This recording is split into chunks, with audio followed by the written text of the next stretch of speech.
هذا الشاب يروي قصة توبته بعدما وضع في القبر ورأى فيه أمرا عظيما، صرخ منه صرخة كادت تمزق حلقه.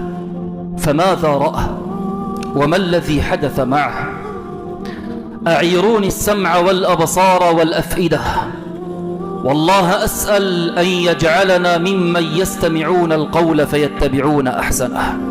يقول هذا الشاب: دخلت إلى غرفتي واستلقيت على فراشي ونمت،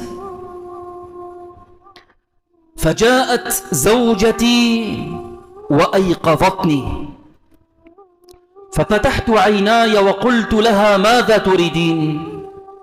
فكانت المفاجأة لم تسمع كلامي. ماذا تريدين يا امرأة؟ لم تسمع كلامي. أعادت إيقاظي مرارا وأنا أقول لها: ماذا تريدين؟ فكانت لا تسمع كلامي. وإذا بها تذهب خائفة لتخبر إخوتي، فجاءوا وجاء معهم الطبيب،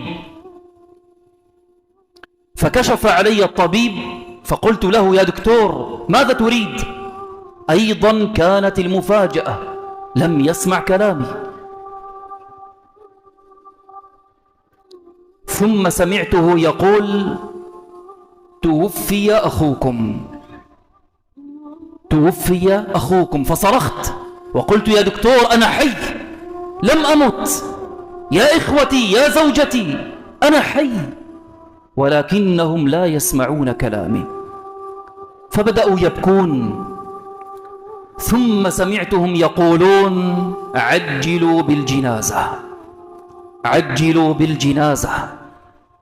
فجردوني من ثيابي ووضعوني على المغسلة، ثم غسلوني، ثم وضعوني في الكفن.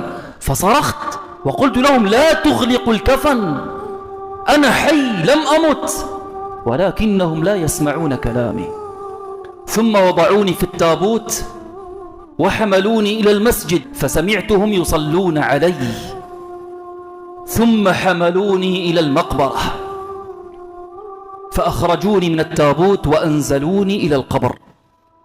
فقلت للذي يضعني في القبر، قلت له: يا أخي أنا حي، أنا حي لم أمت، ولكنه لا يسمع